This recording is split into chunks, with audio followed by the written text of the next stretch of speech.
So when you buy that franchise, there's no figuring out where the grill is going to go. There's no figuring out where the pop machine's going to go. There's no figuring out what the counters are going to look like.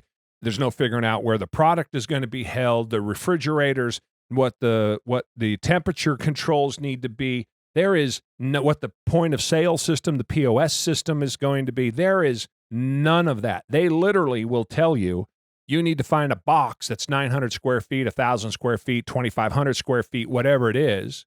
And here's the way that box is going to lay out. Now I'm having this conversation a week later with my buddy, and I thought it was interesting to people who don't understand how this works. You have to understand, when you are looking at a franchise, there are huge benefits to franchises, and then there are downsides to franchises. One of the downsides to franchises is that, A, it takes a larger amount of money typically to buy in. So you have to rent your whatever place you're going to get into, which you would have to do if you didn't franchise, right? You have all the setups of the business the same as you would for a non-franchise business, but then you have to pay the franchise fees.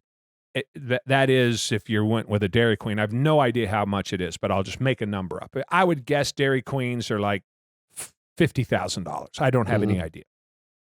I know McDonald's are like $1 million.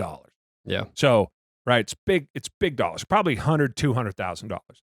Don't quote me. But so you have to come up with that money out front in order to open up. Now, I have some experience with this because I looked at Circle K's and I looked at 7-Elevens for my convenience store back in the day, and I almost pulled the trigger on a 7-Eleven. But when you do it on your own, you don't have any of those expenses. So it is cheaper to go at it on your own and get set up. That's really where the value, if you will, relative to the startup costs end. Because once you've bought your way in for, say, a Dairy Queen, all of the work is done for you. So this guy in this deli, he's got on his front windows, right, the special of the day and the soup of the week and and breakfast and lunch and dinner being served now. And it was probably 8:30 at night, and the dude was just turning off the lights and walking out. It opens up at 6 o'clock in the morning. He's having, excuse me, he's having to come up with the menu. He's coming up with with how the food is made, the preparation, the way that the food is displayed. He's coming up with where the pop machine goes, how the chairs sit. He's got to buy all of the equipment, either used or new. How is it going to get set up? I mean, the list of things that these guys have to do to set these restaurants up is, be it a sandwich deli place or be it a sit-down restaurant, for breakfast, or be it whatever it is. If you're going at it on your own, you have to do this. You have to set this up all by yourself. So the amount of work is infinitely more. Now, let me back up. The amount of work in either one is tremendous, right? It doesn't matter what you're doing. The amount of work is huge. The amount of work to do it on your own and to get it successfully running and set up and looking right and feeling right and running efficiently it's just more than I don't have the words. I don't have the adjectives to describe the amount of work that it takes relative to setting up and doing it off of a franchise. Because instead of having to do that with a franchise, they do it for you. So, if you go into McDonald's or you go into Taco Bell or you go into Dairy Queen, they all look roughly the same. Yeah. And that's because you're buying that franchise. So when you buy that franchise, there's no figuring out where the grill is going to go. There's no figuring out where the pop machine's going to go. There's no figuring out what the counters are going to look like.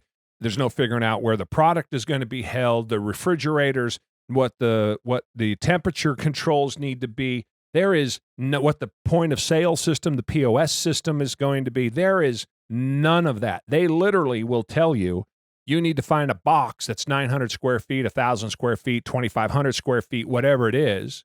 And here's the way that box is going to lay out. And you go, well, this is the layout and this is where I want to put it. And they'll say, okay, here's the layout. Here is the equipment layout for your particular square footage. Now, if you got a little bit more, the layout might be different. If you got a little bit less, if it's a little bit longer, if it's a little bit thinner, they have multiple ways of laying it out. but they do everything for you.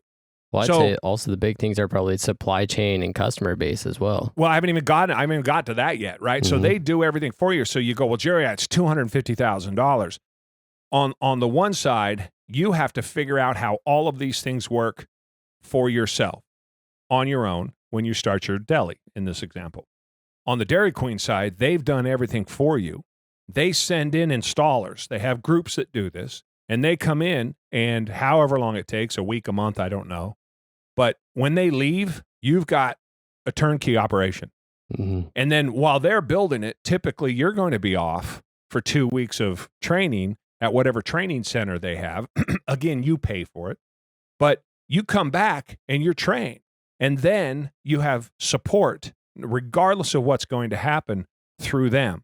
And not only support then, and to your point, Billy, then is the hard parts of running the business is how much do I order? How much inventory do I have? Inventory is cash. Inventory is expensive.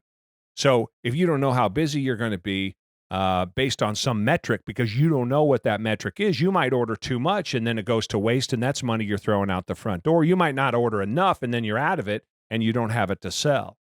Dairy Queen, McDonald's, Burger King, they have decades and decades and decades of knowing what the expectation is relative to the neighborhood. What's the makeup of the neighborhood? Is it a business? Is it kids? Is it adults? Is it a college? And they have an idea of exactly what your sales are. And then as they watch it go up and down on almost daily basis, they're telling you how much you should order. So they do all of that work for you.